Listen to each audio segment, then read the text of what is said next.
Hello മക്കളെ, wings അക്കാദമിയുടെ online ക്ലാസ്സുകളിലേക്ക് എല്ലാവർക്കും സ്വാഗതം. ഇന്ന് നമ്മൾ 9ാം ക്ലാസ്സിലെ സോഷ്യൽ സയൻസ് ഹിസ്റ്ററിയിലെ 2ാമത്തെ ചാപ്റ്റർ ആണ് ഡിസ്കസ് ചെയ്യാനായിട്ട് പോകുന്നത്. ഓക്കെ, അപ്പോൾ 2ാമത്തെ ചാപ്റ്ററിന്റെ പേര് എന്താണെന്ന് നോക്കാം നമുക്ക്. Okay, ideas and early States എന്ന ചാപ്റ്റർ ആണ് നമ്മളിപ്പോ ഇവിടെ ഡിസ്കസ് ചെയ്യാൻ പോകുന്നത്. ചാപ്റ്റർ മൊത്തമായിട്ട് നമ്മൾ ഈ ക്ലാസ്സിൽ ഡിസ്കസ് ചെയ്യുന്നില്ല, പകരം ചാപ്റ്ററിന്റെ പ്രധാനപ്പെട്ട 2 ടോപ്പിക്സ് ആണ് ഇന്നിവിടെ ഡിസ്കസ് ചെയ്യാനായിട്ട് പോകുന്നത്. അപ്പൊ നിങ്ങൾക്കറിയാം, 9ാം ക്ലാസ്സിൽ സോഷ്യൽ സയൻസ് പേപ്പർ എന്ന് പറയുന്നത് 80 മാർക്കിന്റെ പേപ്പറാണ്. ആദ്യമായിട്ടായിരിക്കും എൻ്റെ മക്കളെ 80 മാർക്കിന്റെ ഒരു ആൻസർ ഷീറ്റ് എഴുതാനായിട്ട് പോകുന്നത് ഓണപരീക്ഷയ്ക്ക്. ഇതുവരെ കഴിഞ്ഞ വർഷം വരെ 40 മാർക്കിന്റെ പേപ്പർ ആയിരുന്നു സോഷ്യൽ സയൻസ്. അപ്പോ ഇപ്രാവശ്യം 80 മാർക്ക് എന്ന് പറഞ്ഞു കഴിഞ്ഞാൽ 2 സബ്ജക്ട്സ് ആണ് അല്ലെ, സോഷ്യൽ സയൻസിൽ തന്നെ ഹിസ്റ്ററിയും ജോഗ്രഫിയും.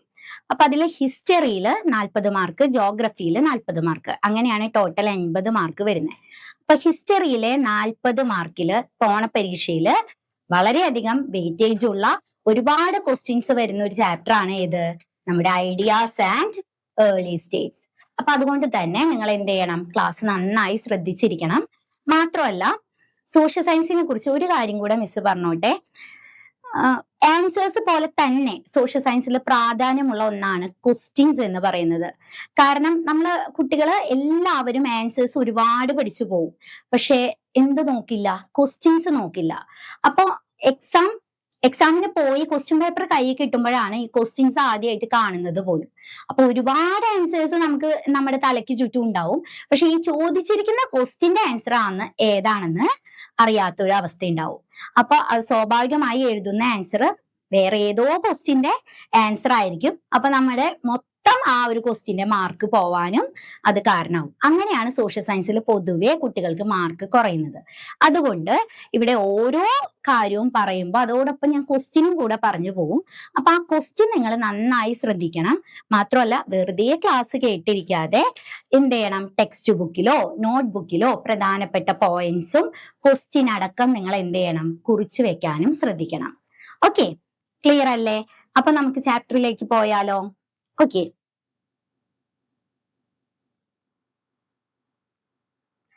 ആദ്യം തന്നെ ഒരു ക്വസ്റ്റ്യനിന്ന് നമുക്ക് തുടങ്ങാം. Okay, who is the founder of Jainism? ജൈനമതത്തിന്റെ സ്ഥാപകൻ ആരാണ്? അറിയോ എന്റെ മക്കൾക്ക് ജൈനമതത്തിന്റെ സ്ഥാപകൻ ആരാണെന്ന്? വർദ്ധമാന മഹാവീര. ആരാണ്? വർദ്ധമാന മഹാവീര. വർദ്ധമാന മഹാവീരയാണ് ജൈനത്തിന്റെ സ്ഥാപകൻ, ഫൗണ്ടർ. അപ്പൊ അത് നന്നായിട്ട് നിങ്ങൾ മനസ്സിലോട്ട് ആ പേര് എടുത്തു വെക്കുക കേട്ടോ. വൺ വേർഡ് ആയിട്ടൊക്കെ വരാം, അപ്പൊ മാറിപ്പോവരുത്. ഓക്കെ, ഇനി ഈ വർദ്ധമാന മഹാവീരയെ കുറിച്ച് കുറച്ച് കാര്യങ്ങൾ നമുക്ക് പഠിക്കാനായിട്ടുണ്ട്. അപ്പൊ അതെന്തൊക്കെയാണെന്ന് നോക്കിയാലോ. ആദ്യത്തെ നോക്കൂ, 24th തീർത്ഥകര. വർദ്ധമാന മഹാവീര 24ാമത്തെ തീർത്ഥകരനാണ്. അപ്പൊ തീർത്ഥകര എന്ന് പറഞ്ഞാൽ എന്താ? അതായത് ജൈനമതത്തിലെ ആ സന്യാസ സമൂഹത്തിലെ ആളുകളെ പറയുന്ന പേരാണ് എന്ത്, തീർത്ഥകരാസ് എന്നാ അവര് പറയാ, തീർത്ഥകരന്മാര്. അതില് 24ാമത്തെ 24th തീർത്ഥകരയാണ് ആര്? നമ്മുടെ Vardhamana Mahavira. He is also the last Tirthankara. അതായത് അദ്ദേഹം തന്നെയാണ് ആ ജൈനമതത്തിന്റെ ഏറ്റവും അവസാനത്തെ തീർത്ഥകര. അതായത് ജൈനമതത്തിൽ മൊത്തം എത്ര തീർത്ഥകരാസ ഉണ്ടായിരുന്നത്? 24 പേരാണ് ഉണ്ടായിരുന്നത്. അതിലെ ഏറ്റവും ലാസ്റ്റത്തെ ആളായിരുന്നു നമ്മുടെ ആര്? വർദ്ധമാന മഹാവീര. ഓക്കെ, ഇനി he was born in Vaishali. അദ്ദേഹം എവിടെയാണ് ജനിച്ചത്? വൈശാലിയിലാണ് ജനിച്ചത്. വൈശാലി എന്ന് പറയുന്നത് ബീഹാറിലെ ഒരു സ്ഥലമാണ് കേട്ടോ. ഇന്ത്യയിലെ ബീഹാറിലെ സ്ഥലമാണ് ഏത്? വൈശാലി. ആ വൈശാലിയിലാണ് ആര് ജനിച്ചത്? നമ്മുടെ വർദ്ധമാന മഹാവീര ജനിച്ചത്.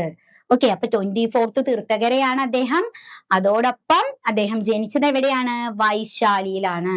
ഫേമസ് ആയിട്ടുള്ള ഒരു ഫിലിം ഒക്കെ ഉണ്ട് വൈശാലി. മക്കൾക്ക് അറിയുമെന്ന് അറിയില്ല, കുറച്ച് ഓൾഡ് ഫിലിമാണ്. അറിയാവുന്നവർ അതായിട്ട് കണക്ട് ചെയ്ത് ഓർത്തു വെക്കുക. ഓക്കെ, ഇനി നെക്സ്റ്റ് പോയിന്റിലോട്ട് പോവാം.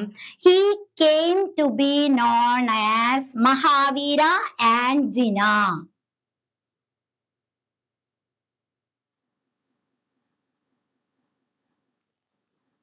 അദ്ദേഹം അറിയപ്പെട്ടത് 2 പേരുകളിലാണ്, മഹാവീര എന്നും ജിന എന്നും. അപ്പൊ അദ്ദേഹത്തിന്റെ ഫുൾ നെയിം ആണ് എന്ത്? വർദ്ധമാന മഹാവീര. അതില് ചുരുക്കി വർദ്ധമാന മഹാവീരയുടെ ചുരുക്കി മഹാവീര എന്ന പേരിലും അദ്ദേഹം അറിയപ്പെട്ടിരുന്നു. പ്ലസ് ജിന എന്ന പേരിലും ആരറിയപ്പെട്ടിരുന്നു? വർദ്ധമാന മഹാവീര അറിയപ്പെട്ടിരുന്നു. ഓക്കെ, ക്ലിയർ അല്ലേ ആ പോയിന്റ്? അപ്പൊ നമുക്ക് നെക്സ്റ്റ് പോയിന്റിലോട്ട് പോവാം. ഓക്കെ, നെക്സ്റ്റ് പോയിന്റ് ആണ് അറ്റൈൻ നിർവാണ അറ്റ് പാവ നിയർ പട്ന. അപ്പൊ നോക്കൂ, നിർവാണ ഇതങ്ങനെ കേട്ട് പരിചയമുള്ള ഒരു വേർഡ് ആയിരിക്കില്ല. നിർവാണ എന്താണ്? നിർവാണ എന്ന് പറഞ്ഞാല് ഒന്നുമില്ല മക്കളെ. നിർവാണ എന്ന് പറഞ്ഞാൽ അന്ത്യവിശ്രമം കൊള്ളുന്ന സ്ഥലം, അതായത് മരിച്ച സ്ഥലത്തെയാണ് നമ്മൾ എന്തുകൊണ്ട് ഉദ്ദേശിക്കുന്നത്? നിർവാണ എന്ന് പറയുന്ന വേർഡ് കൊണ്ട് ഉദ്ദേശിക്കുന്നത്. ഓക്കെ, അപ്പൊ ആ അന്ത്യവിശ്രമം കൊള്ളുന്ന സ്ഥലം ഏതാണ്? പാവ. ഏതാണ്? പാവയാണ്. നിയർ പട്ന. പട്നയ്ക്കടുത്തുള്ള പാവയിലാണ്.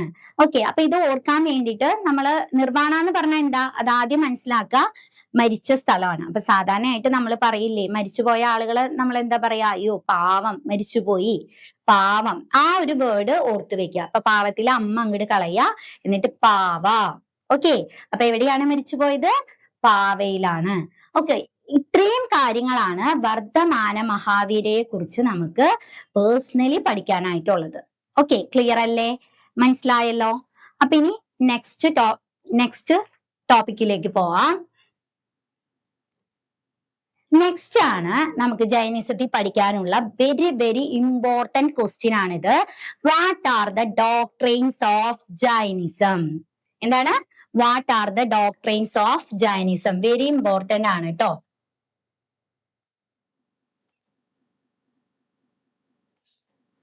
വെരി ഇമ്പോർട്ടന്റ് ആണ്. What are the doctrines of Jainism? ഒരുപാട് പ്രീവിയസ് ഇയറിലെ ക്വസ്റ്റ്യൻ പേപ്പർ ഒക്കെ എടുത്തു നോക്കിയാൽ നമുക്ക് ഈ ക്വസ്റ്റ്യൻ കാണാനായിട്ട് പറ്റും. അപ്പൊ അതുകൊണ്ട് 3 പോയിന്റ്സ് ഉള്ളൂ, നന്നായിട്ട് പഠിക്കുക. ഓക്കെ, ആദ്യത്തെ പോയിന്റ് നോക്കൂ. In this world everything has life. എന്താണ്? In this world everything has life എന്ന് പറഞ്ഞാല് ഈ ലോകത്തില് എല്ലാത്തിനും എന്തുണ്ട്? ലൈഫ് ഉണ്ടെന്ന്, ജീവനുണ്ട്. ഈ ലോകത്തിൽ എല്ലാത്തിനും ജീവൻ ഉണ്ടെന്ന് വിശ്വസിച്ചിരുന്ന ആൾക്കാരായിരുന്നു ആര്? ജൈനമത വിശ്വാസികള്. ഓക്കെ, അപ്പൊ അതാണ് ആ point. In this world everything has life. Okay, next doctrine എന്താന്ന് നോക്കിയേ. നെക്സ്റ്റ് എന്താ? Do not harm any living being. എന്താണ്? Do not harm any living being. അതായത് എല്ലാത്തിനും ജീവനുണ്ട്, ആ ജീവനുള്ള ഒന്നിനെയും നമ്മൾ എന്ത് ചെയ്യാൻ പാടില്ല? ഹാം ചെയ്യാൻ പാടില്ല. ഹാം എന്ന് പറഞ്ഞാൽ എന്താ? ഉപദ്രവിക്കാനായിട്ട് പാടില്ല. ഒന്നിനെയും നമ്മള് ഉപദ്രവിക്കാനായിട്ട് പാടില്ല. എല്ലാത്തിനോടും സ്നേഹത്തോടും ദയോടും കൂടി നമ്മൾ എന്ത് ചെയ്യണം? കാണണം. എല്ലാ ജീവജാലങ്ങളെയും, ഒന്നിനെയും ഉപദ്രവിക്കാനായിട്ട് പാടില്ല.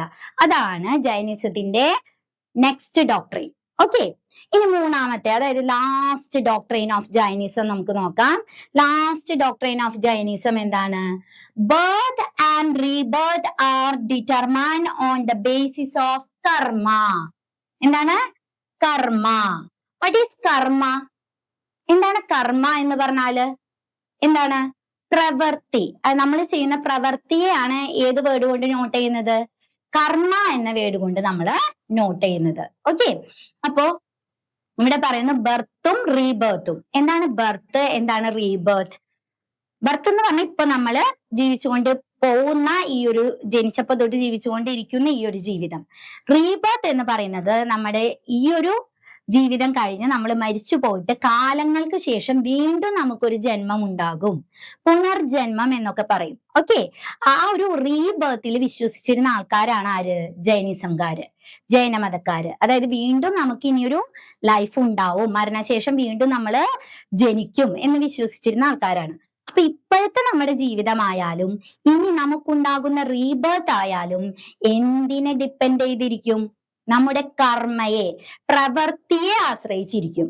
അതായത് ഇപ്പൊ നമ്മള് നല്ല പ്രവർത്തികൾ ചെയ്താല്, അതായത് എല്ലാവരെയും സഹായിക്കും, എല്ലാവരോടും സ്നേഹത്തോടും ദയയോടും ഒക്കെ നമ്മള് പെരുമാറി നല്ലൊരു ലൈഫാണ് നമ്മൾ ലീഡ് ചെയ്യുന്നതെങ്കിൽ അതിന്റെ ഗുണം നമുക്ക് ഈ ലൈഫിൽ മാത്രമല്ല ഇനി വരുന്ന നമ്മുടെ റീബർത്തിലും, അതായത് പുനർജന്മത്തിലും നമുക്ക് നല്ലൊരു ലൈഫായിരിക്കും ഉണ്ടായിരിക്കുക. നേരെ മറിച്ച് ഇപ്പൊ നമ്മൾ ചെയ്യുന്ന കർമ്മ വളരെ മോശമാണെങ്കിൽ, അതായത് നമ്മൾ വളരെ മോശപ്പെട്ട ഒരു ജീവിതമാണ് നമ്മൾ ഈ ഒരു ബർത്തിൽ നമ്മൾ ചെയ്യുന്നതെങ്കിൽ അതിന്റെ ഒരു ആഫ്റ്റർ ഇഫക്റ്റ് നമുക്ക് ഈ ഒരു ബർത്തിലും ഉണ്ടാവും.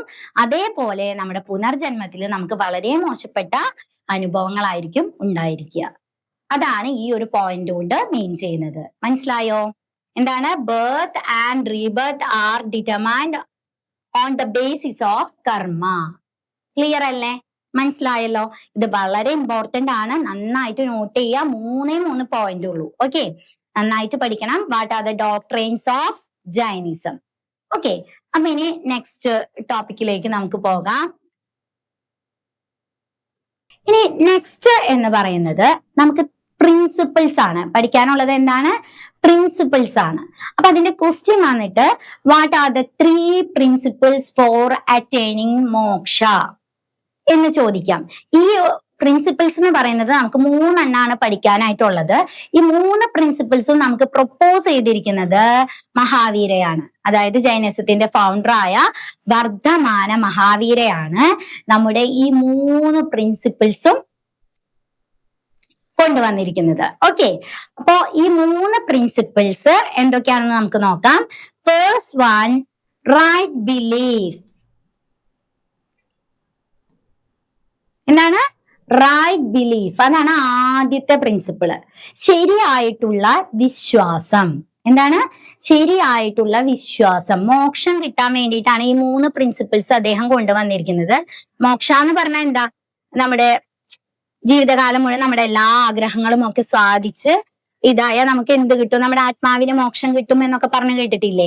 അതേപോലെ നമ്മുടെ ജീവിതത്തിന് മോക്ഷം കിട്ടാൻ വേണ്ടി അദ്ദേഹം കൊണ്ടുവന്ന 3 പ്രിൻസിപ്പിൾസ് ആണിത്. അപ്പൊ ആദ്യത്തെ എന്താ? ഫസ്റ്റ് വൺ എന്താ? റൈറ്റ് ബിലീഫ്, ശരിയായിട്ടുള്ള വിശ്വാസം. സെക്കൻഡ് വണ്ണോ? സെക്കൻഡ് വൺ എന്താ? റൈറ്റ് നോളേജ്, ശരിയായിട്ടുള്ള അറിവ്. ഓക്കെ, ശരിയായിട്ടുള്ള അറിവ്. ഇനി തേർഡ് വൺ നോക്കിയേ, റൈറ്റ് ആക്ഷൻ. റൈറ്റ് ആക്ഷൻ എന്ന് പറഞ്ഞാൽ എന്താ? റൈറ്റ് ആക്ഷൻ എന്ന് പറഞ്ഞാൽ എന്താ? ശരിയായിട്ടുള്ള പ്രവൃത്തി. ഓക്കെ, ഏതൊക്കെയാണ്? Right belief, right knowledge, right action. ഈ 3 പ്രിൻസിപ്പിൾസ് ആണ് ആര് കൊണ്ടുവന്നത്? വർദ്ധമാന മഹാവീര മോക്ഷം കിട്ടാനായിട്ട് കൊണ്ടുവന്നത്. അപ്പൊ ഈ ഒരു 3 പോയിന്റ് ഓർത്ത് വെക്കാൻ നമുക്ക് നമ്മുടെ ലൈഫിൽ തന്നെ ഒരു എക്സാമ്പിൾ എടുത്തിട്ട് ഓർത്ത് വെക്കാം. കാരണം ഇപ്പൊ നമുക്ക് സാധാരണ മോക്ഷം കിട്ടുക എന്ന് പറയുന്നത് നമ്മുടെ ഏറ്റവും വലിയ ആഗ്രഹങ്ങളൊക്കെ സാധിക്കുമ്പോൾ നമുക്ക് മോക്ഷം കിട്ടും എന്ന് പറയും അല്ലെ പൊതുവെ. അപ്പൊ നിങ്ങളിപ്പോ വിചാരിക്കുക, നിങ്ങളുടെ ലൈഫിലെ ഏറ്റവും വലിയൊരു ആഗ്രഹമാണ് ഫേമസ് ആയിട്ട് ഒരു ഡോക്ടർ ആവുക എന്നുള്ളത്. പലർക്കും പല ആഗ്രഹങ്ങൾ ഉണ്ടാവും അല്ലെ. പക്ഷെ ഇപ്പൊ ഒരു കോമൺ ആയിട്ട് ഒരു എക്സാമ്പിൾ പറയുന്നു എന്നുള്ളൂ. നിങ്ങൾ നിങ്ങളുടെ ആഗ്രഹം വെച്ച് നിങ്ങൾ ഇമാജിൻ ചെയ്തോളൂ. ഓക്കെ, അപ്പൊ ഒരു ഡോക്ടർ ആവാനായിട്ടാണ് നിങ്ങൾക്ക് ആഗ്രഹം. അങ്ങനെ ഒരു വലിയ ഡോക്ടർ ആവുമ്പോഴാണ് നിങ്ങൾക്ക് മോക്ഷം കിട്ടുക. അപ്പൊ അതിനു വേണ്ടി ആദ്യം വേണ്ടത് എന്താണ്? റൈറ്റ് ബിലീഫ്, ശരിയായിട്ടുള്ള വിശ്വാസം വേണം നമുക്ക്. ഓക്കെ, എന്ത് വേണം? ശരിയായിട്ടുള്ള വിശ്വാസം. നമുക്ക് സംശയം പാടില്ല. അയ്യോ ഞാൻ ആവോ, എന്നെ കൊണ്ട് പറ്റുമോ എന്നൊന്നും നമ്മൾ സംശയിച്ച് നിൽക്കാനായിട്ട് പാടില്ല. നമുക്കൊരു ഉറപ്പ് വേണം, വിശ്വാസം വേണം, എന്നെ കൊണ്ട് പറ്റും എന്നുള്ളത്. അപ്പൊ അതാണ് റൈറ്റ് ബിലീഫ്. അതായിട്ട് കണക്ട് ചെയ്യുക. ഇനി അങ്ങനെ ഒരു വിശ്വാസം ഉണ്ടെങ്കിൽ മാത്രം നമ്മൾ ഡോക്ടർ ആവൂ? ഇല്ലല്ലോ. പകരം എന്ത് വേണം? റൈറ്റ് നോളേജ് വേണം. അതിനുവേണ്ടി നമ്മൾ എന്ത് ചെയ്യണം? പഠിക്കാൻ പോണം, അതേപോലെ നീറ്റ് എക്സാം എഴുതണം, MBBS MD ഒക്കെ ചെയ്യണം അല്ലെ. അതിനു വേണ്ടിയിട്ടുള്ള അറിവ് നമ്മൾ എന്ത് ചെയ്യണം? സമ്പാദിക്കണം. അതായത് ശരിയായിട്ടുള്ള അറിവ് നമുക്ക് വേണം. ഓക്കെ, നെക്സ്റ്റ് നോക്കൂ. മൂന്നാമത്തത് എന്താ? Right action. ഇനി ഇതൊക്കെ കഴിഞ്ഞ് പഠിച്ച് പാസ്സായി നമ്മൾ വീട്ടിലിരുന്നാൽ നമ്മൾ ഫേമസ് ആയിട്ടുള്ള ഡോക്ടർ ആവോ? ഇല്ലല്ലോ. നമ്മൾ അത് എന്തിലേക്ക് കൊണ്ടുവരണം? പഠിച്ച അറിവുകള് പ്രവൃത്തിയിലോട്ട് കൊണ്ടുവരണം. അതായത് ആക്ഷനിലേക്ക് നമ്മൾ കൊണ്ടുവരണം. അതാണ് റൈറ്റ് ആക്ഷൻ എന്ന് പറയുന്നത്. അതായത് നമ്മൾ എന്ത് ചെയ്യണം, ഒരു ക്ലിനിക്ക് സ്റ്റാർട്ട് ചെയ്യോ അല്ലെങ്കിൽ ഫേമസ് ആയ ഒരു ഹോസ്പിറ്റലിൽ പോയി നമ്മൾ എന്ത് ചെയ്യണം, പ്രാക്ടീസ് ചെയ്ത് രോഗികളെ ഒരുപാട് സുഖപ്പെടുത്തി ഒക്കെ വരുമ്പോഴാണ് നമ്മൾ ഫേമസ് ആയിട്ടുള്ള എന്താവുക, ഒരു ഡോക്ടറായിട്ട് മാറുക. ഇത് ജസ്റ്റ് ഒരു എക്സാമ്പിൾ പറഞ്ഞു എന്നുള്ളൂ. ഓക്കെ, നിങ്ങൾ ഈ 3 പോയിന്റ് എന്ത് ചെയ്യുക, നന്നായിട്ട് നോട്ട് ചെയ്ത് വെക്കുക. ഏതൊക്കെയാണ്? Right belief, right knowledge, right action. ഇതും ഇമ്പോർട്ടന്റ് ആണ്. ഓക്കെ, ഇനി ഈ 3 പ്രിൻസിപ്പിൾസിനെയും കൂടി വർത്തമാന മഹാവീര ഒരു പേരിട്ട് വിളിച്ചിട്ടുണ്ട്. എന്താണെന്നറിയോ? ത്രിരത്നാസ്. എന്തെന്നാണ്? Triratnas. They are known as Triratnas. ത്രിരത്നങ്ങൾ എന്നാണ് ഈ 3 കാര്യങ്ങളെ വിളിച്ചത്. ഏതൊക്കെ? ശരിയായ വിശ്വാസം, ശരിയായ അറിവ്, ശരിയായ പ്രവൃത്തി. Right belief, right knowledge, right action. Three എന്ന് പറഞ്ഞാൽ 3 അല്ലെ. പിന്നെ രത്നങ്ങൾ എന്ന് പറഞ്ഞാൽ വളരെ മൂല്യമുള്ളതാണ്. അതുപോലെ വളരെ മൂല്യമുള്ള 3 പ്രിൻസിപ്പിൾസ് ആണ് ഇവ. അപ്പൊ അതുകൊണ്ടാണ് അവയ്ക്ക് ഏത് പേര് കൊടുത്തത്? ത്രിരത്നാസ്. അപ്പൊ ക്വസ്റ്റ്യൻ ചിലപ്പോൾ ഇങ്ങനെയും വരും. വാട്ട് ആർ ദ ത്രിരത്നാസ് എന്നും വരാം. What are the 3 principles of attaining moksha എന്നും വരാം. ഈ 2 ക്വസ്റ്റ്യൻ ആയാലും ആൻസർ നമ്മുടെ എന്താണ്? ഈ 3 പോയിന്റ്സ് ആണ്. ഓക്കെ, ക്ലിയർ അല്ലേ? ഓക്കെ, അപ്പൊ ഇനി നമുക്ക് നെക്സ്റ്റ് ടോപ്പിക്കിലേക്ക് പോവാം. ഇനി നെക്സ്റ്റ് ജൈനിസത്തില് നമുക്ക് പഠിക്കാനായിട്ടുള്ളതാണ് 5 vows, അതായത് 5 വ്രതങ്ങള്. ഈ 5 വ്രതങ്ങൾ എന്ന് പറയുന്നത് സാധാരണ ജൈനിസത്തില് മങ്സ് ആൻഡ് നൺസ് ഉണ്ട്. മങ്സ് എന്ന് പറഞ്ഞാല് സന്യാസിമാരെയാണ്. അതായത് ജൈനമതത്തിലെ പുരുഷന്മാരെയാണ് നമ്മൾ എന്തെന്ന് പറയാ? മങ്സ് എന്ന് പറയാ. നൺസ് എന്ന് പറഞ്ഞാൽ സന്യാസിനികളാണ്. അതായത് ജൈനമതത്തിൽ വന്നിട്ടുള്ള സന്യാസിനികളെയാണ് നമ്മൾ എന്തെന്ന് പറയാ? നൺസ്. ഈ മങ്സ് ആയിക്കോട്ടെ നൺസ് ആയിക്കോട്ടെ, നമ്മൾ ജൈനമതത്തിൽ ജോയിൻ ചെയ്ത് കഴിഞ്ഞാല് ചില വ്രതങ്ങൾ അനുഷ്ഠിക്കേണ്ടതുണ്ട്. പ്രധാനമായിട്ട് 5 vows ആണ് അവർ ഫോളോ ചെയ്യേണ്ടത്. അതെന്താണെന്ന് നമ്മുടെ ടെക്സ്റ്റ് ബുക്കിൽ പറയുന്നുണ്ട്. അപ്പൊ അതും നമ്മൾ എന്ത് ചെയ്യണം? നോട്ട് ചെയ്തൊന്ന് പഠിച്ചു വെക്കണം. ഓക്കെ, അപ്പൊ നമുക്ക് നോക്കാം. What are the 5 vows? First one നോക്കൂ. Don't kill anything. എന്താണ്? Don't kill anything. ഒന്നിനെയും എന്ത് ചെയ്യാൻ പാടില്ല? കൊല്ലാനായിട്ട് പാടില്ല. നമ്മൾ ജൈനിസത്തിന്റെ ഡോക്ട്രൈൻസിൽ ഓൾറെഡി പറഞ്ഞു, do not harm any living being അല്ലെ. ഒന്നിനെയും ഉപദ്രവിക്കാൻ പാടില്ല എന്ന് പറഞ്ഞു. ഇവിടെ ഉപദ്രവിക്കലല്ല, കൊല്ലലാണ് പറയുന്നത്. രണ്ടും വ്യത്യാസം ഉണ്ടല്ലോ. ഒരാളെ നമ്മൾ ജസ്റ്റ് തല്ലിക്കഴിഞ്ഞാലും അത് ഉപദ്രവമാണ്, പക്ഷെ കൊല്ലലാവില്ല. പക്ഷെ ഇവിടെ എന്താ പറയുന്നത്? ഒരു ജീവജാലങ്ങളെയും, മനുഷ്യരെ മാത്രല്ല ഒരു ജീവജാലങ്ങളെയും നമ്മൾ എന്ത് ചെയ്യാൻ പാടില്ല? കൊല്ലാനായിട്ട് പാടില്ല. Okay, don't kill anything. അതുകൊണ്ട് തന്നെ അവര് ഗുഹകളിലൊക്കെയാണ് ഭൂരിഭാഗം ജൈനമതക്കാര് ആ ടൈമിലൊക്കെ താമസിച്ചിരുന്നത്. കാരണം നമുക്കറിയാം, വീടൊക്കെ പണിയാണെങ്കിൽ ഒരുപാട് ട്രീസ് ഒക്കെ കട്ട് ചെയ്യേണ്ടി വരും. അപ്പൊ ട്രീസ് ഒക്കെ അവരെന്തായിട്ടാ കരുതിയിരുന്നെ? ജീവനുള്ള ആയിട്ട് തന്നെയാണ് കരുതിയിരുന്നത്. അതുപോലെ തന്നെ അവര് ഹണ്ടിങ് ഒന്നും ചെയ്തിരുന്നില്ല, വേട്ടയാടൊന്നും ചെയ്തിരുന്നില്ല. മൃഗങ്ങളെ കൊല്ലുന്ന കാര്യങ്ങളൊന്നും അവർക്ക് പറ്റൂലായിരുന്നു. അവർ കൂടുതലും എന്താ ചെയ്തിരുന്നേ? ഫ്രൂട്ട്സ് ഒക്കെ കളക്ട് ചെയ്ത് അങ്ങനെ വളരെ സിമ്പിൾ ആയിട്ടുള്ള ഒരു ലൈഫ് ജീവിച്ചിരുന്ന ആളുകളാണ്. പ്രത്യേകിച്ച് സന്യാസിമാരാകുമ്പോ അവർ വളരെ ഒന്നും കൂടെ സിമ്പിൾ ആയ ഒരു ലൈഫായിരുന്നു അവരെന്ത് ചെയ്തിരുന്നത്? ലീഡ് ചെയ്തിരുന്നു. മിതമായ ഭക്ഷണമൊക്കെ ആയിരുന്നു കഴിച്ചിരുന്നത്. ഓക്കെ, അപ്പോ അഗ്രികൾച്ചർ പോലും അവര് അധികം പ്രൊമോട്ട് ചെയ്തിരുന്നില്ല. കാരണം മണ്ണൊക്കെ ഇളക്കി മറിക്കുമ്പോ എന്താണ്, ഒരുപാട് ജീവികൾ, കുഞ്ഞു കുഞ്ഞു ജീവികള് എന്താ ചത്തുപോവാൻ സാധ്യതയുള്ളത് കൊണ്ട് തന്നെ. ഓക്കെ, അപ്പൊ അത്രയും അടിയുറച്ച് വിശ്വസിച്ചിരുന്ന ഒരു കാര്യമാണ് അവര് ഡോണ്ട് കിൽ എനിത്തിങ് എന്ന് പറയുന്നത്. ഓക്കെ, ക്ലിയർ ആയോ? ഇനി നെക്സ്റ്റ് നോക്കൂ. നെക്സ്റ്റ് അവരുടെ വ്രതത്തിൽ പറയുന്ന കാര്യം എന്താണ്? Don't steel. എന്താണ്? മോഷ്ടിക്കാനായിട്ട് പാടില്ല, കട്ടെടുക്കാനായിട്ട് പാടില്ല. സ്റ്റീലിന്റെ സ്പെല്ലിംഗ് ഒന്ന് നോട്ട് ചെയ്യുക. മിക്കതും കുട്ടികളെ STEEL എഴുതാറുണ്ട്. ആ സ്റ്റീൽ അല്ല, STEAL ആണ്. സ്റ്റീൽ, മോഷണം എന്നുള്ള അർത്ഥം വരുന്നത്. അപ്പൊ എന്ത് ചെയ്യാൻ പാടില്ല? നമ്മൾ അന്യന്റെ മുതൽ ആഗ്രഹിക്കാൻ പാടില്ല.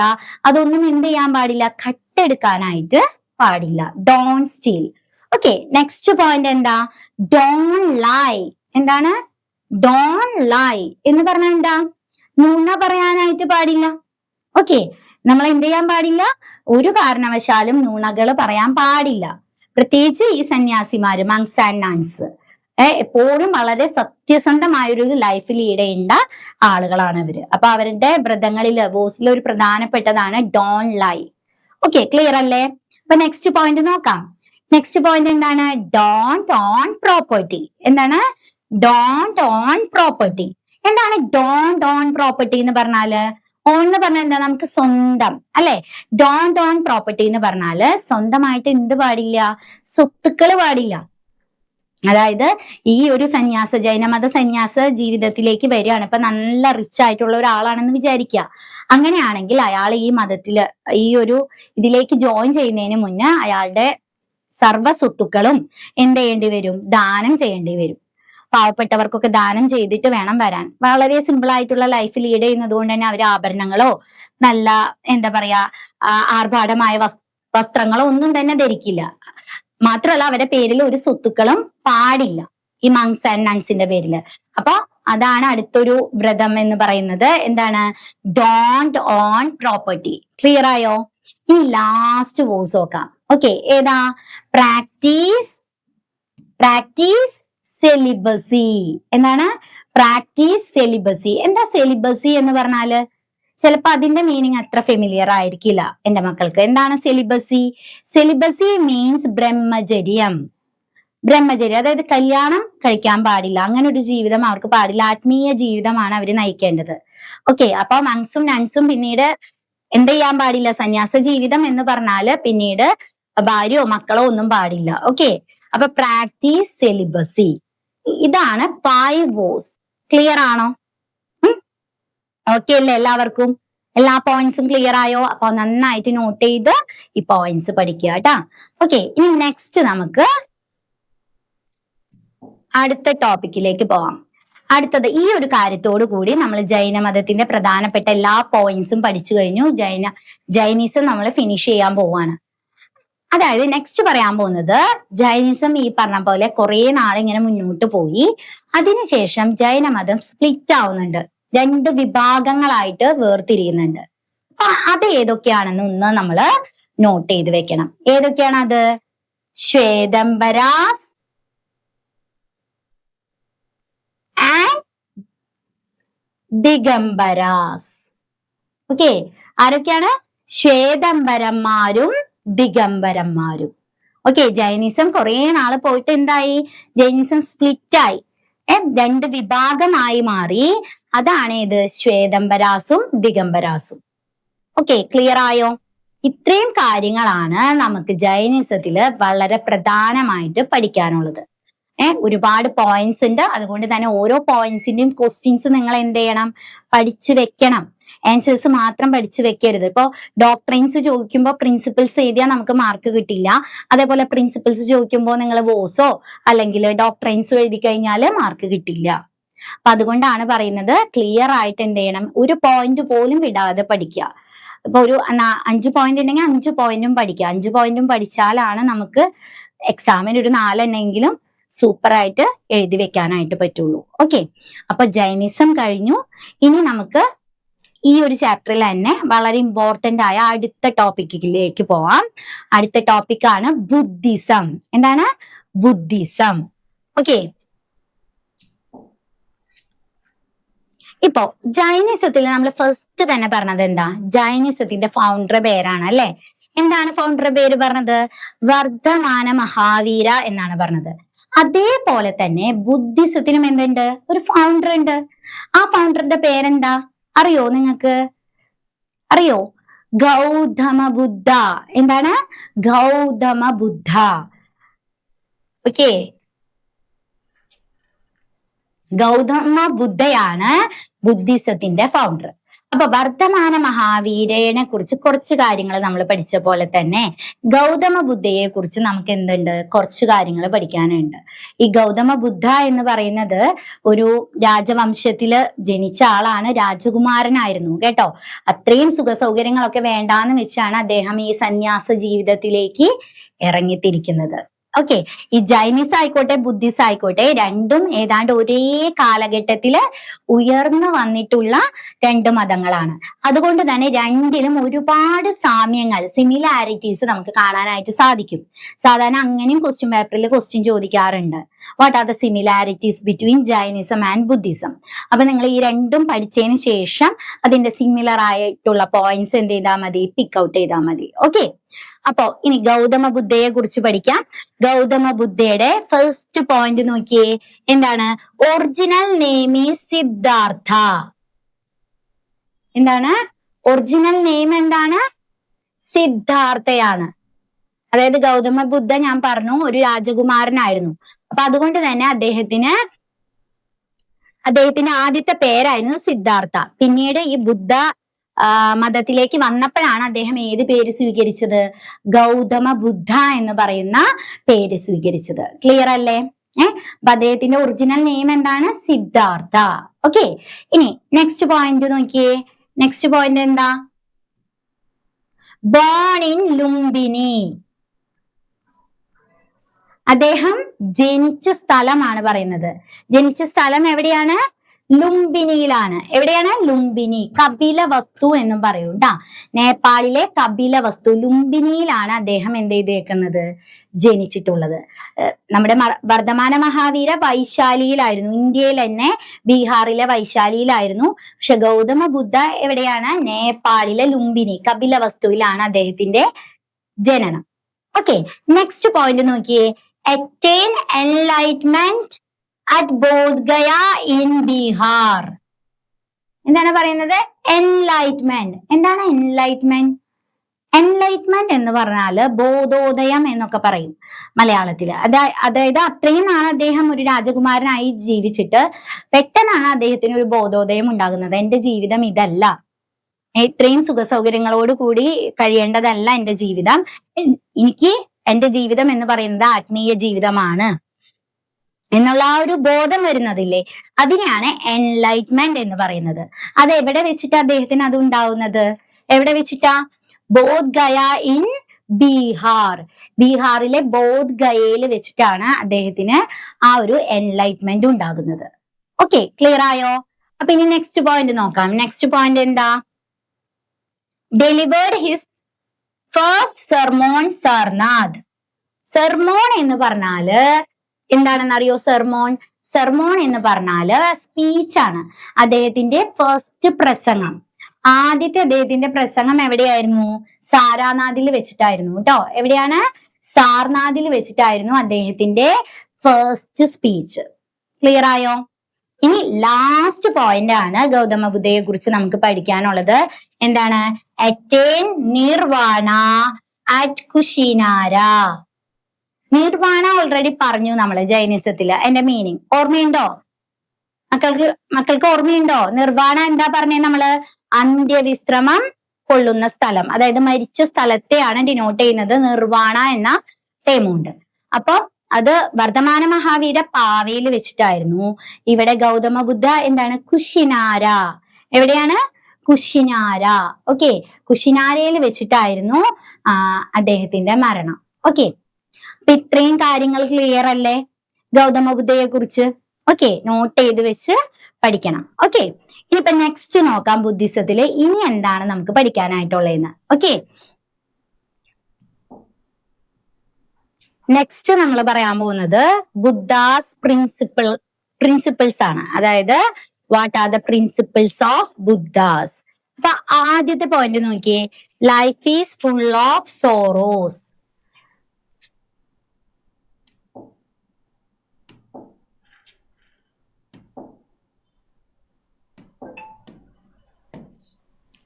Life is full of sorrows. അതായത് ജീവിതം മൊത്തം എന്താണെന്നാ പറയുന്നത്? ദുഃഖമയമാണ് എന്നാണ് ഗൗതമ ബുദ്ധ പറയുന്നത്.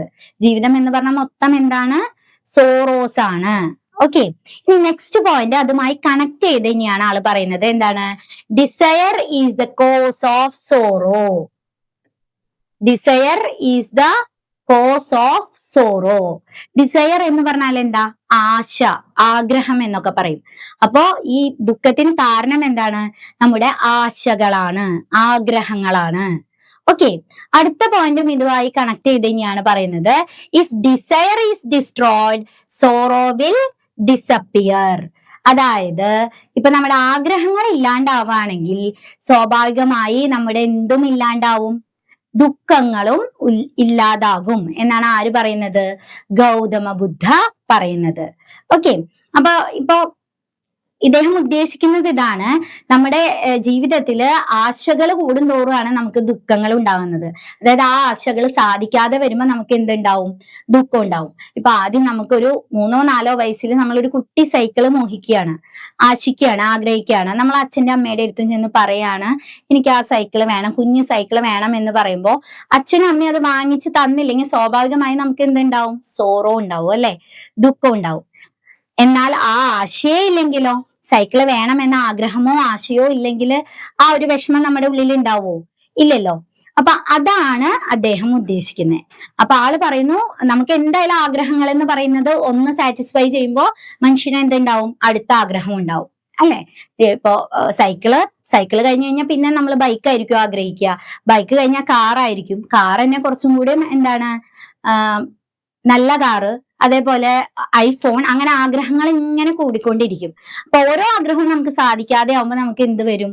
നിരാശയും ദുഃഖവും ഉണ്ടാവും. അതാണ് ഇദ്ദേഹം ഇതുകൊണ്ട് ഉദ്ദേശിക്കുന്നത്. ഓക്കെ, അപ്പൊ life is full of sorrows. ജീവിതം മൊത്തം എന്താണ്? ദുഃഖങ്ങളാണ്. Desire is the cause of sorrow. ഈ ദുഃഖത്തിന് കാരണം എന്താണ്? ആഗ്രഹങ്ങളാണ്, ആശകളാണ്. ഇനി നെക്സ്റ്റ് പോയിന്റ് എന്താ? If desire is destroy sorrow will disappear. അതായത് ആഗ്രഹം ഇല്ലായ്മ ചെയ്യുകയാണെങ്കിൽ സ്വാഭാവികമായി നമ്മുടെ ദുഃഖവും എന്താവും? ഇല്ലാണ്ടാവും. ഓക്കെ, ഇനി ലാസ്റ്റ് ഒരു പ്രിൻസിപ്പിളും കൂടെ അദ്ദേഹം പറയുന്നുണ്ട്. എന്താണ്? To achieve this the 8-fold path ashtanga marga should be followed. അതായത് ഇത് അച്ചീവ് ചെയ്യാനായിട്ട് നമുക്കിപ്പോ എന്താ പറയാ, ദുഃഖമില്ലാത്തൊരു ലൈഫാണ് വേണ്ടതെങ്കിൽ നമ്മൾ അഷ്ടാംഗ മാർഗ ഫോളോ ചെയ്താൽ മതി. 8-fold path അഷ്ടാംഗ മാർഗ, അതായത് 8 മാർഗങ്ങൾ അദ്ദേഹം നിർദ്ദേശിക്കുന്നുണ്ട്. ആ 8 മാർഗങ്ങൾ ഇപ്പൊ നേരത്തെ പറഞ്ഞ പോലെ തന്നെ ശരിയായിട്ടുള്ള വിശ്വാസം, ശരിയായിട്ടുള്ള അറിവ് തുടങ്ങിയ ഒരു 8 മാർഗങ്ങൾ ആള് പറയുന്നുണ്ട്. പക്ഷെ ആ 8 മാർഗങ്ങൾ ഇപ്പൊ നമുക്ക് പഠിക്കാനായിട്ടില്ല. ബുക്കില് കൊടുത്തിട്ടുണ്ട്, ടെക്സ്റ്റ് ബുക്കില്. പക്ഷെ അത് എക്സ്ട്രാ റീഡിംഗ് ആണ്. നമുക്ക് ഒരിക്കലും പരീക്ഷയ്ക്ക് ആ ഭാഗത്ത് നിന്ന് ക്വസ്റ്റ്യൻ ഉണ്ടാവില്ല. അപ്പൊ അതുകൊണ്ട് നമ്മൾ ഈ പ്രിൻസിപ്പിൾസ് മാത്രം എന്ത് ചെയ്താൽ മതി? ഇപ്പൊ പഠിച്ചു വെച്ചാ മതി. ഓക്കെ, അപ്പൊ what are the Buddha's of principles? Buddha's principles ഏതൊക്കെയാ? Life is full of sorrows. Desire is the cause of sorrow. If desire is destroyed, sorrow will disappear. Last one എന്താ? To achieve this, the 8-fold path Ashtanga Marga should be followed. Okay, clear അല്ലേ? അപ്പൊ ഇനി next നമുക്ക് ബുദ്ധിയിൽ പഠിക്കാനുള്ളത് നോക്കാം. Next നമുക്ക് പഠിക്കാനുള്ളതാണ് സ്തൂപാസ്. എന്താണ്? സ്തൂപാസ്. പേര് കേട്ടൊന്നും മക്കളെ പേടിക്കണ്ട. സ്തൂപ എന്ന് പറഞ്ഞാൽ എന്താണെന്ന് സിമ്പിൾ ആയിട്ട് പറഞ്ഞു തരാം. സ്തൂപ എന്ന് പറഞ്ഞാൽ ബിൽഡിങ്സ് ആണ്, കെട്ടിടങ്ങളാണ്. ഇപ്പൊ നിങ്ങൾ ഈജിപ്ഷ്യൻ സിവിലൈസേഷൻ പഠിച്ചിട്ടുണ്ടാവും അല്ലെ? കഴിഞ്ഞ ക്ലാസ്സുകളിൽ പഠിച്ചിട്ടുണ്ടാവും. ഈജിപ്ഷ്യൻ സിവിലൈസേഷൻ പഠിക്കുമ്പോൾ നമ്മൾ ഉറപ്പായിട്ടും പഠിക്കുന്ന ഒന്നാണ് പിരമിഡ്സ് അല്ലെ? ഈജിപ്ഷ്യൻ സിവിലൈസേഷന്റെ one of the main feature ആണ് എന്ത്? പിരമിഡ്സ് എന്ന് പറയുന്നത്. അപ്പൊ ഈ പിരമിഡ് എന്താ? അതായത് മമ്മി, അതായത് അന്നത്തെ രാജാക്കന്മാരുടെ ഫറവോസ് എന്നാണ് രാജാക്കന്മാരെ പറയാ. അവരുടെ മമ്മി സൂക്ഷിച്ച സ്ഥലത്ത് പണിയുന്ന സ്മാരകങ്ങളാണ് എന്ത്? പിരമിഡ്സ്. അപ്പൊ മമ്മിയും ആ മമ്മി ഉപയോഗിച്ചിരുന്ന ഫറവോസ് ഉപയോഗിച്ചിരുന്ന വസ്തുക്കളും കാര്യങ്ങളൊക്കെ അതില് നിക്ഷേപിച്ചിട്ടുണ്ടാവും. അപ്പൊ ഇവിടെ ബുദ്ധിസമാണ് നമ്മൾ പഠിക്കുന്നത്. അപ്പൊ ഇവിടെ മമ്മി ഇല്ല, പകരം ഇവിടെ ആരാണ്? ബുദ്ധാസ് ആണുള്ളത്. ഓക്കെ, അപ്പൊ ഈ ബുദ്ധാസിന്റെ ഫിസിക്കൽ റിമൈൻസ് എന്ന് പറഞ്ഞാൽ എന്താ? ഭൗതിക അവശിഷ്ടങ്ങൾ, അവരുടെ മൃത ശരീരവും അതുപോലെ തന്നെ ഒബ്ജക്ട്സ് യൂസ്ഡ് ബൈ ബുദ്ധ, അതായത് ആ ബുദ്ധന്മാര് ഉപയോഗിച്ചിരുന്ന വസ്തുക്കളും ഒക്കെ സൂക്ഷിച്ച സ്ഥലത്ത് പണിയുന്ന ബിൽഡിങ്സിനെയാണ് നമ്മൾ എന്തെന്ന് വിളിക്കുന്നത്? സ്തൂപാസ് എന്ന് വിളിക്കുന്നത്. ഓക്കെ, ക്ലിയർ ആയോ? സ്തൂപാസ് എന്താണ്? അതിന്റെ ഡെഫിനിഷൻ നോക്കാം. സ്തൂപാസ് എന്താണ്? സ്തൂപാസ് are buildings where the physical remains of the Buddha or objects used by the Buddha were buried. Okay, അപ്പൊ ഇതാണ് സ്തൂപ എന്ന് പറയുന്നത്. ഓക്കെ, അപ്പൊ ഒരു സ്തൂപ ദേ ഇതൊരു സ്തൂപയുടെ പിക്ചറാണ്. ഓക്കെ, അതായത് ഒരുപാട് ആളുകൾ സന്ദർശിക്കാൻ വരുന്ന ടൂറിസ്റ്റുകളൊക്കെ വരുന്നതാണ് ഈ സ്തൂപാസില്. ഓക്കെ, അപ്പൊ ഈ സ്തൂപാസിന് കുറച്ച് ഫീച്ചേഴ്സും കൂടി ഉണ്ട്. First feature, സ്തൂപാസ് are made in semi circular shape. സ്തൂപാസ് എന്ന് പറയുന്നത് എങ്ങനെയാണ്? സെമി സർക്കുലാർ ഷേപ്പ് ആണ്. സെമി സർക്കുലാർ എന്ന് പറഞ്ഞാൽ എന്താ? ഒരു വൃത്തത്തിന്റെ പകുതി, അർദ്ധവൃത്തം എന്നൊക്കെ പറയും, ഒരു വട്ടത്തിന്റെ പകുതി. അപ്പൊ ഈ സ്തൂപാസ് ഒക്കെ നിർമ്മിക്കുന്നത് സെമി സർക്കുലാർ ഷേപ്പിലാണ്. Okay, clear? ഇപ്പൊ ഇവിടെ നോക്കിയേ, ഈ പിക്ചറിൽ നോക്കിക്കഴിഞ്ഞാൽ നമുക്ക് കാണാൻ പറ്റും, കണ്ടോ?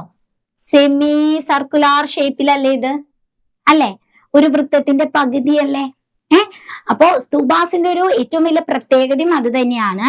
ഒരു സെമി സർക്കുലാർ ഷേപ്പിലാണ് എന്ത് ചെയ്യുന്നത്? സ്തൂപാസ് ബിൽഡ് ചെയ്യുന്നത്. ഓക്കെ, ഇനി നെക്സ്റ്റ് നോക്കിയേ. നെക്സ്റ്റ് സ്തൂപാസിന്റെ ഒരു ഫീച്ചർ എന്താ? They are rich in carvings. അതായത് ഇതിൽ ഒരുപാട് കാർവിങ്സ് നമുക്ക് കാണാൻ പറ്റും. കാർവിങ്സ് എന്ന് പറഞ്ഞാൽ എന്താ മക്കളെ? എന്താ മീൻ ചെയ്യുന്നേ? കൊത്തുപണികള്. എന്താണ്? കൊത്തുപണികൾ. ഇപ്പൊ നമ്മൾ നേരത്തെ എടുത്ത ആ ഫോട്ടോയിൽ നോക്കിയേ, പിക്ചറിൽ നോക്കിയേ, കണ്ടോ? ഒരുപാട് കൊത്തുപണികൾ നമുക്ക് കാണാനായിട്ട് സാധിക്കും. ഓക്കെ, അപ്പൊ ഏതൊരു സ്തൂപം എടുത്തു നോക്കിയാലും അത് സെമി സർക്കുലാർ ഷേപ്പ് ആയിരിക്കും, അർദ്ധവൃത്താകൃതിയിലായിരിക്കും. മാത്രമല്ല അതിൽ എന്തുണ്ടായിരിക്കും?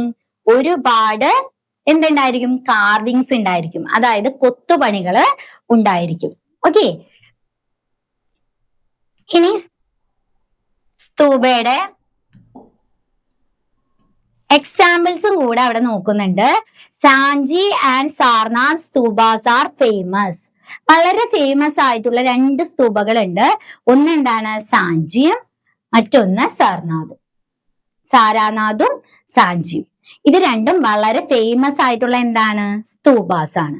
ഇത്രയാണ് സ്തൂപകളെ കുറിച്ച് നമുക്ക് പഠിക്കാനായിട്ടുള്ളത്. ഓക്കെ, ഏതാ ഫേമസ് എന്നൊക്കെ ഒന്ന് നോട്ട് ചെയ്ത് വെക്കുക. സ്തൂപാസിന്റെ ചില ഫീച്ചേഴ്സും നിങ്ങൾ എന്ത് ചെയ്യുക? ഒന്ന് പഠിച്ചു വെച്ചേക്കുക. ഓക്കെ, ഇനി നെക്സ്റ്റ്, അപ്പൊ ബുദ്ധിസത്തിന്റെ ഓൾമോസ്റ്റ് കാര്യങ്ങൾ നമ്മൾ പഠിച്ചു കഴിഞ്ഞു. ഇനി ബുദ്ധിസം, ഇപ്പൊ ജൈനിസത്തിന്റെ അവസാനം നമ്മൾ പറഞ്ഞു, ഒരുപാട് നാള് ജൈനിസം പോയതിനു ശേഷം ജൈനിസം എന്തായി? സ്പ്ലിറ്റ് ആയി, രണ്ട് വിഭാഗങ്ങളായി മാറി എന്ന് പറഞ്ഞു. അതേപോലെ തന്നെ ബുദ്ധിസവും എന്തുണ്ടായിരുന്നു? ഒരുപാട് നാള് പോയതിനു ശേഷം രണ്ട് വിഭാഗങ്ങളായി വേർതിരിഞ്ഞു, രണ്ട് ബ്രാഞ്ചസ് ആയിട്ട് വേർതിരിഞ്ഞിട്ടുണ്ട്. അത് ഏതൊക്കെയാണെന്ന് നോക്കാം. ഫസ്റ്റ് വന്നിട്ട് മഹായാന. എന്താണ്? മഹായാന. അടുത്തത് ഹിനയാന. ഏതൊക്കെയാണ്? മഹായാനയും ഹിനയാനയും. ഇതാണ് ബുദ്ധിസത്തിന്റെ രണ്ട് വിഭാഗങ്ങള്. ഓക്കെ, അപ്പൊ ഇത്രയാണ് നമുക്ക് ബുദ്ധിസത്തില് പഠിക്കാനായിട്ടുള്ളത്. അപ്പൊ ഈ ഒരു ചാപ്റ്ററിന്റെ ഏറ്റവും ക്വസ്റ്റ്യൻസ് വരുന്ന ഒരു ഭാഗം കൂടിയാണ് ഏത്? ജൈനിസവും ബുദ്ധിസവും. എന്തായാലും ഓണപരീക്ഷയ്ക്ക് ഈ ഒരു ഭാഗത്തു നിന്ന് ക്വസ്റ്റ്യൻ നമുക്ക് പ്രതീക്ഷിക്കാം. അപ്പൊ ഓരോ ക്വസ്റ്റ്യൻസ് ആൻസർ മാത്രം പഠിക്കരുത്, ഒപ്പം എന്ത് ചെയ്യണം? ക്വസ്റ്റ്യനും കൂടി നോട്ട് ചെയ്യുക. കാരണം ഒരുപാട് പോയിന്റ്സ് ആണ്, അപ്പൊ നമുക്ക് അങ്ങോട്ടും ഇങ്ങോട്ടും മാറിപ്പോകാൻ സാധ്യത വളരെ കൂടുതലാണ്. അതുകൊണ്ടാണ് പറയുന്നത് ക്വസ്റ്റ്യനോടൊപ്പം എന്ത് ചെയ്യുക? ആൻസേഴ്സും കൂടി പഠിച്ചു വെക്കുക. ഓക്കെ, എന്തെങ്കിലും ഈ ഒരു ഭാഗത്ത് നിങ്ങൾക്ക് ഡൗട്ട്സ് ഉണ്ടെങ്കിൽ തീർച്ചയായിട്ടും ചോദിക്കുക, നമ്മളത് ക്ലിയർ ചെയ്ത് തരുന്നതായിരിക്കും. ഓക്കെ, അപ്പോ അടുത്തൊരു ക്ലാസ്സിൽ കാണുന്നത് വരെ ബൈ ബൈ.